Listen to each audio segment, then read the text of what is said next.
സാക്ഷി പറയുന്നൊക്കെ കേട്ടല്ലോ. ശരിയാണോടി? നീ കണ്ടതല്ലേ കൺമുമ്പിൽ വെച്ചൊരു പാവത്തിനെ കുത്തി നുറുക്കിയത്? നിനക്ക് ജീവിക്കണമെന്ന് ആഗ്രഹമില്ലേ? നിന്നെ പോലെ ഉള്ളവരാടി ഞങ്ങളെയൊക്കെ വീണ്ടും വീണ്ടും വഴിതെറ്റിക്കുന്ന. പേടിച്ചു പോയോ? ഞാൻ അങ്ങനെയാ, പെട്ടെന്ന് വയലന്റ് ആയി പോകും. മോള് കോടതി പോണം. ഒന്നും കണ്ടിട്ടില്ല, ആരാണെന്ന് അറിയില്ല. അങ്ങനെ സാക്ഷി പറഞ്ഞാ മതി.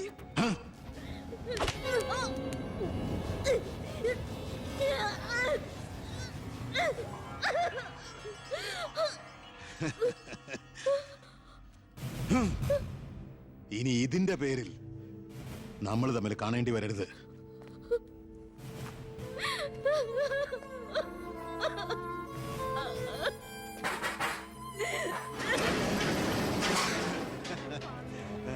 പടാ.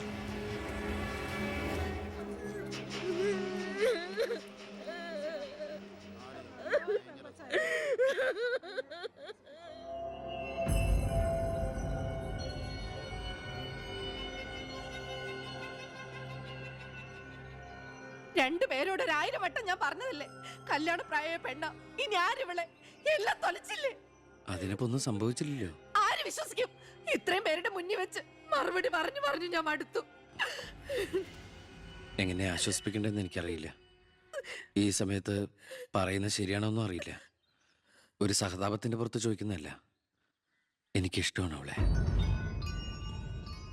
ഞാൻ നോക്കിക്കോളാം, പൊന്നുപോലെ. രാഷ്ട്രീയ കുടുംബമല്ലേ, അവസരത്തിനൊത്ത് പലതും പറയും. നാളെ അത് മാറ്റിയും പറയും. തിരിച്ചറിവില്ലാത്ത പ്രായത്തിൽ നീ കൊടുത്ത കത്ത് മേടിച്ചു എന്ന് പറഞ്ഞ് ആട്ടി പുറത്താക്കിയതല്ലേ ഞങ്ങളെ.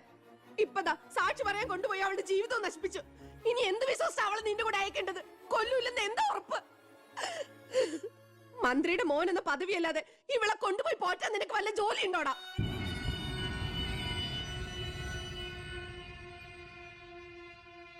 ഇനി മേലാൽ ഇമാതിരി വർത്താനം പറഞ്ഞ് ഈ വീടിന്റെ പരിസരത്തെങ്ങാനും വന്ന ദേവകിയുടെ ശരിക്കുള്ള സ്വഭാവം നീ അറിയും. അമ്മേ, നീ ഒന്നും ഉണ്ടായിരടി. ഇറങ്ങി പോകുന്നുണ്ടോ?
നിന്നെ ഒഴിവാക്കി നിന്റെ പെങ്ങളെ എങ്ങനെ കെട്ടിക്കാൻ പറ്റുമെന്ന് ആലോചിച്ച് നിന്റെ അച്ഛനും അളിയന്മാരും കൂടി തലമുണ്ടാക്കുമ്പോഴാ ദൈവം ഇങ്ങനൊരു അവസരം എന്നെ മുന്നിൽ എത്തിച്ചെന്നത്. ആദ്യം നിന്നെ സപ്പോർട്ട് ചെയ്യുന്ന CI വിജയനെയും ഗ്രൂപ്പിനെയും ഒരു അന്വേഷണത്തിന്റെ ചുമതല കൊടുത്ത് ഞാൻ സേലത്തേക്ക് അയച്ചു. ഇനി ഇവിടെ വെച്ച് നിനക്കിട്ട് തന്നാലും കൊന്നാലും ചോദിക്കാൻ ആരുമില്ല. പക്ഷെ എന്ത് ചെയ്യാൻ പറ്റും? നീ എന്റെ അളിയനാകാൻ പോലെ. ഒരേ ഒരു അളിയൻ. ഒരു പ്രതിയെ പിടിച്ചാൽ 24 മണിക്കൂറിനകം കോടതിയിൽ ഹാജരാക്കണമെന്ന നിയമം. പക്ഷെ നിന്റെ കാര്യത്തിൽ ഞാൻ പറയുന്ന റൂൾസ്. എന്തായാലും എന്റെ കല്യാണം കഴിയുന്നവരെ അളിയൻ ഈ മുക്കയും ക്യാമ്പിൽ തന്നെ കിടന്നു, എന്റെ ഈ കല്യാണക്കുറിയും വായിച്ചോണ്ട്. എന്നാ പിന്നെ കല്യാണത്തിന് ശേഷം തറവാട്ടി നമുക്ക് കാണാം. വരട്ടടാ അളിയ.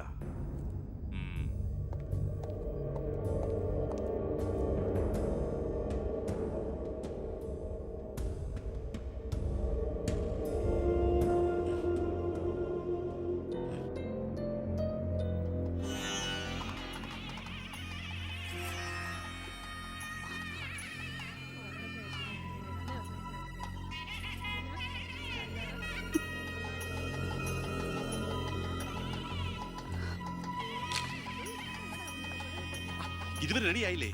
വരനും കൂട്ടർ ഇപ്പൊ ഇങ്ങ് എത്തും. പവിത്ര, ഉണ്ണിയെ കുറിച്ച് വല്ല വിവരവും കിട്ടിയോ? ഫോണിൽ കിട്ടിയപ്പോ ഞാൻ വിവരം പറഞ്ഞതാ. അവനിതോ തിരക്കിലാണ്, വരാൻ പറ്റില്ലെന്ന് പറഞ്ഞു. അത് ശരി. സ്വന്തം പെങ്ങളുടെ കല്യാണത്തിനെന്ന് അവന്റെ ഒരു തിരക്ക്. അവനിങ്ങ് വരട്ടെ. പബ്ലിക് വല്ല അടിച്ചു കയറുന്ന ഓഡിറ്റോറിയം ഇപ്പൊ തന്നെ ഫുൾ. അതൊക്കെ ഞാൻ നോക്കിക്കോളാം, വേറെ കുഴപ്പമൊന്നുമില്ലല്ലേ? മകളെ എല്ലാം റെഡിയാ? കുഴപ്പമൊന്നുമില്ല അല്ലേ? അച്ഛൻ ടെൻഷൻ അടിക്കാതെ. 2-3 VIP സീറ്റുകൾ ഒഴിച്ചിടണം. കേന്ദ്രമന്ത്രി വിശാൽ ശർമ്മ എയർപോർട്ടിൽ എത്തിക്കാനായിട്ടും. ഓക്കെ.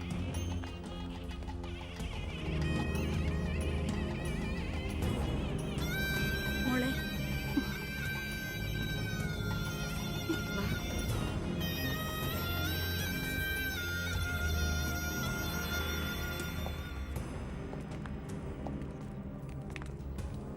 7 ദിവസം മുഖ്യം ക്യാമ്പിൽ കടത്തിയിട്ട് ജഡ്ജ്മെന്റ് പറഞ്ഞു കേട്ടില്ലേ, ഇന്നലെ ഉച്ചയ്ക്ക് കസ്റ്റഡിയിലെടുത്താണെന്ന്.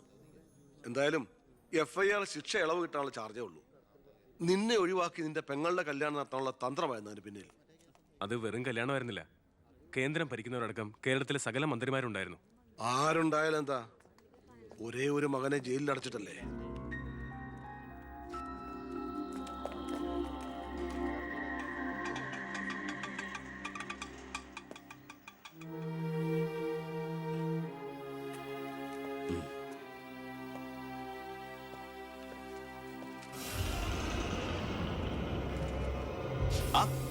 ഇതാര്?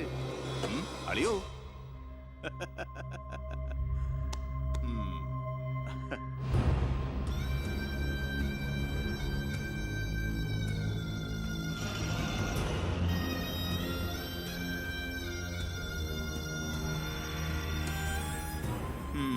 ഒരു ദൂരയാത്ര കഴിഞ്ഞ് വരുന്ന ലക്ഷണമുണ്ടല്ലോ. അളിയൻ ഇത്ര ദിവസം എവിടെയായിരുന്നു? നീ ഇങ്ങനെ നോക്കി നിൽക്കുന്ന അളിയന് പോയി ഒരു ചൂട് ചായ എടുത്തോണ്ട് വാ. ചെല്ല്. എന്തിനാ ഇപ്പൊ അങ്ങോട്ട് വന്നത്? കാണണ്ട നിന്നെ എനിക്ക്. വീട്ടിലൊരു നല്ല കാര്യം നടക്കുമ്പോ നാട് നന്നാക്കാൻ നടക്കുന്നു. മന്ത്രിയായി നിന്റെ അച്ഛനൊക്കെ തിരക്കുണ്ടോടാ നിനക്ക്? ഞാനില്ലായിരുന്നെങ്കിൽ എന്താമേ, ഇവിടുത്തെ കാര്യങ്ങളൊക്കെ ഭംഗിയായിട്ട് നടത്താൻ എല്ലാരും ഉണ്ടല്ലോ. എത്തിയോ വിമതൻ? വിമതൻ. ചെറുപ്പകാലത്ത് ആവേശമായിരുന്നു എനിക്ക് എൻ്റെ അച്ഛൻ. മനസ്സുകൊണ്ട് രാഷ്ട്രീയ ഗുരുവെ കണ്ടിട്ടാ ഞാൻ രാഷ്ട്രീയത്തിലേക്ക് ഇറങ്ങിയത്. പക്ഷേ അടുത്തറിഞ്ഞപ്പോ തെറ്റുകളിൽ നിന്നും തെറ്റുകളിലേക്കാണല്ലോ അച്ഛൻ പോയിക്കൊണ്ടിരിക്കുന്നത്. എന്റെ കൂടെപ്പുറപ്പിനെ മനസ്സിലാക്കിയില്ലല്ലോ. വളരെ വിഷമമുണ്ട്, സഹതാപമുണ്ട്.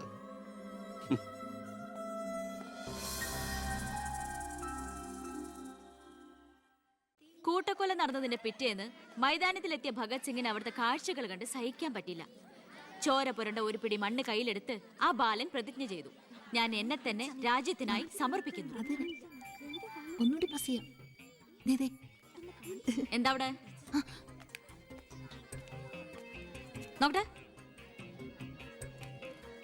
എവിടുന്നത് ചോദിച്ചാടില്ലേ? അന്ന് കണക്ക് സാറിന് വെട്ടിക്കൊല്ലാൻ വന്നില്ലേ, അയാളുടെ കയ്യിൽ നിന്ന് തെറിച്ചു പോയതാ.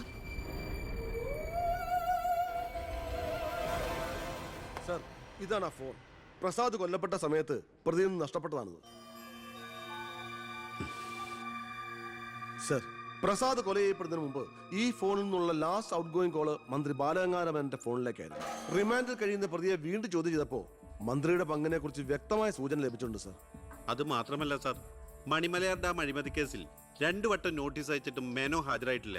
തനിക്കിതൊന്നും ബാധയല്ല എന്ന മട്ട മേനോനുള്ളത്. ഇപ്പൊ വാറണ്ട് ഇഷ്യൂ ചെയ്തിട്ടുണ്ട്. എങ്ങനെയാണോ തന്റെ അച്ഛനെ ഇതിൽ നിന്നൊന്ന് രക്ഷപ്പെടുത്തിയെടുക്കുക? അച്ഛൻ ശിക്ഷിക്കപ്പെടണമെന്ന് ലോകത്ത് ഒരു മകനും ആഗ്രഹിക്കില്ല. ഞാനും. പക്ഷെ ആര് കുറ്റം ചെയ്താലും ശിക്ഷിക്കപ്പെടണം സാർ. പ്രത്യേകിച്ച് ജനങ്ങൾക്ക് മാതൃകയാകേണ്ടവർ. ശിക്ഷയിൽ നിന്ന് രക്ഷപ്പെടുമ്പോഴാണ് വീണ്ടും വീണ്ടും തെറ്റുകൾ ചെയ്യാനുള്ള ആത്മധൈര്യം കൂടുന്നത്. ഇത് അച്ഛനെ രക്ഷപ്പെടുത്തലായി നമുക്ക് കണക്കാക്കാം. തെറ്റുകൾ തിരുത്താനും പശ്ചാത്തപിക്കാനുള്ള ഒരു അവസരം. ഒരുപക്ഷെ ഇതിലൂടെ ഒരു മനമാറ്റം അച്ഛനുണ്ടായാൽ. അല്ലേ സാർ? കൂടുതലൊന്നും ഇക്കാര്യത്തിൽ എനിക്ക് പറയാനില്ല.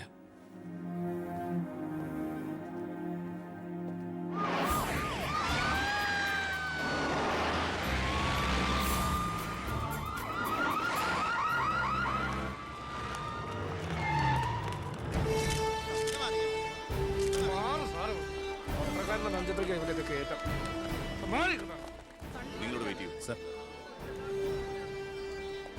അച്ഛാ, ഹർഷം വരുന്നു. അച്ഛാ, ആ മുഖ്യമന്ത്രിയുടെ ഓർഡർ കൈ കിട്ടി അല്ലേ?